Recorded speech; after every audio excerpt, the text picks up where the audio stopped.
Federal Flaws, Perceiving the Problem, Segment 7, Multiple Constitutions, Part 2.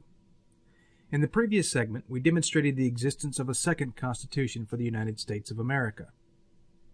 The Constitution for the United States of America, spelled with a capital C, is the treaty that bound the original 13 colonies together in union as the several states of the Union and contains the Bill of Rights. In the Federal Flaws series, when a distinction is vital or necessary, the Constitution for the United States of America, spelled with a capital C, will be referred to as the Fundamental Constitution or the Original Constitution. In the Federal Flaws series, the Constitution for the United States of America, spelled with an uncapitalized C, will be referred to as the Undergovernment Constitution or the Civil Constitution. The Undergovernment Constitution has several differences from the Fundamental Constitution. The biggest difference is that the Undergovernment Constitution was put in place without a Bill of Rights. The Undergovernment Constitution also has several differences in capitalization from the original Constitution. When dealing with the government of the United States, spelled with a capital G, you are dealing with a government established under the Fundamental Constitution.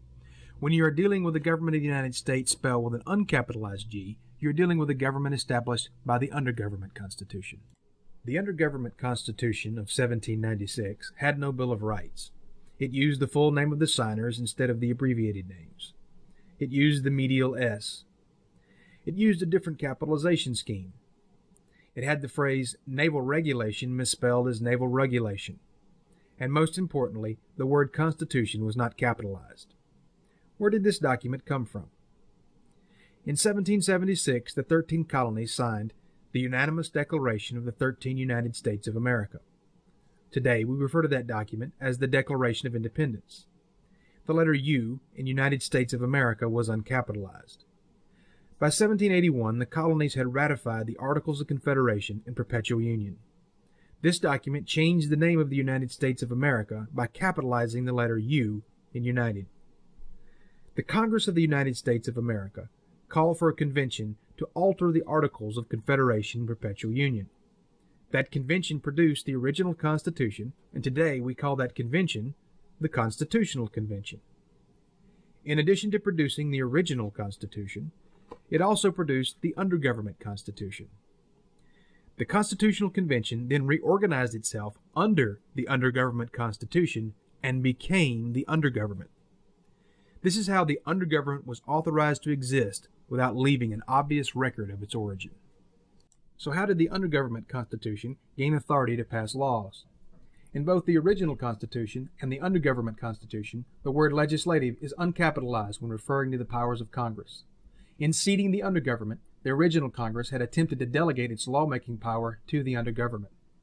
Up until the 1840s, the publication of sets of laws was only for the Undergovernment laws. In 1845, the first printing of what is now known as Statutes at Large was ordered by resolution found in Statutes at Large, Volume 5, page 798.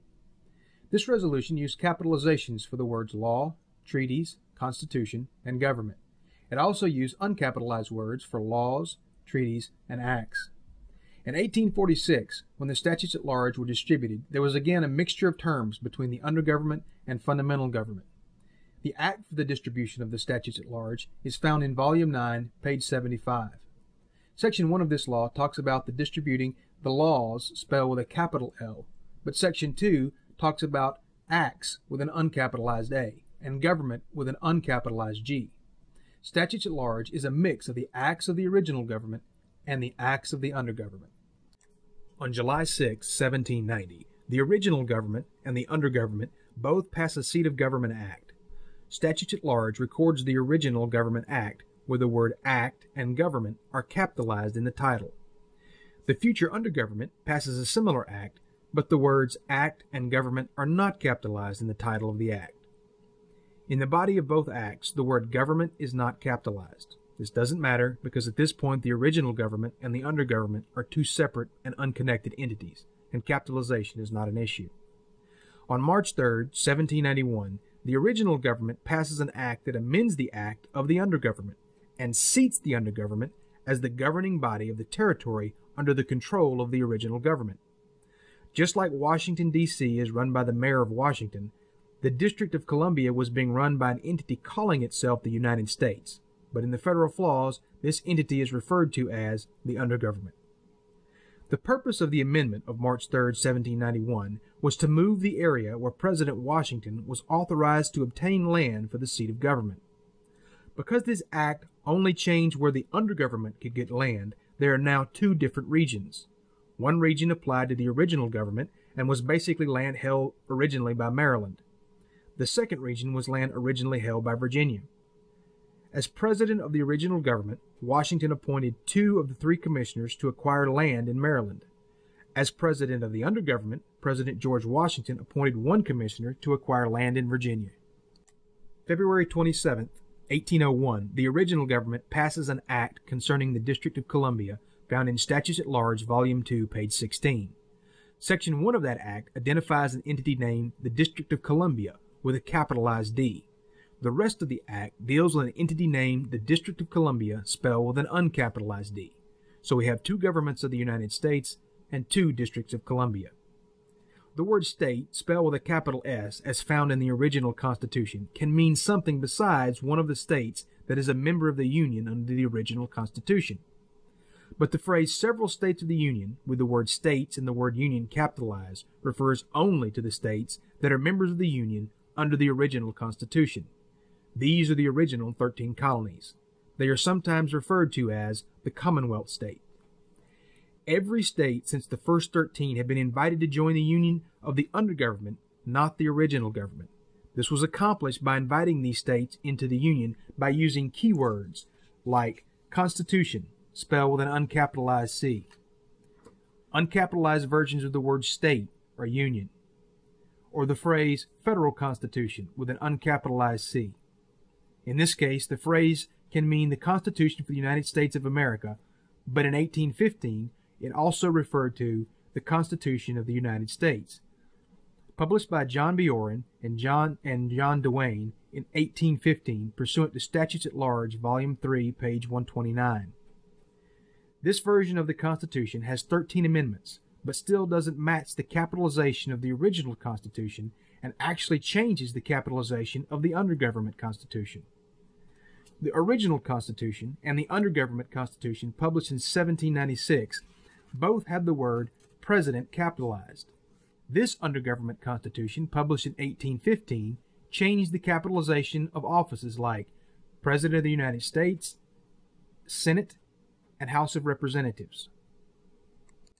You can find the book, Laws of the United States, in 5 volumes, in the Early American Imprints collection, card number 36275.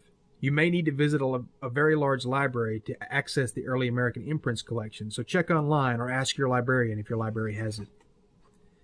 The 13th Amendment listed in this 1815 book of laws is called the Titles of Nobility Amendment.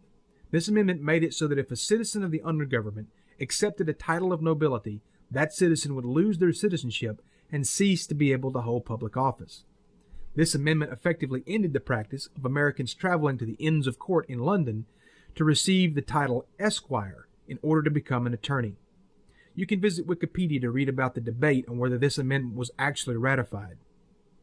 This book, published under the authority of Congress, does show it as ratified. If the federal government can remove an amendment to the Constitution after publishing it, even if only because that amendment wasn't properly ratified, it might be a good idea to make sure every amendment was ratified properly. We started with the original Constitution and with 10 amendments as the Bill of Rights. Then came the Undergovernment Constitution of 1796, with no Bill of Rights and strange capitalization differences. Then came the new Undergovernment Constitution in 1815, with the 13th Amendment we don't recognize today. After the undergovernment went bankrupt in 1933, the trust that administers the bankruptcy of that undergovernment adopted a constitution with the capitalization of the original Constitution, but also added 17 amendments that can only belong to the undergovernment Constitution. You will find that the pocket Constitution that Congress puts out still uses the title Constitution of the United States, spelled in all uppercase letters, as the title. This crazy system of dual constitutions is not as bad as it seems. The original Constitution didn't reserve the capitalized version of the word state to mean only the several states of the Union. And the 10th Amendment doesn't just protect the several states of the Union. This brings us back to the position that the federal government has no power in the states but treaty power and some war powers. It also points out that the very organizational structure of the modern federal government may be unconstitutional. Next, we'll examine how the original Constitution was decapitated in the 1870s.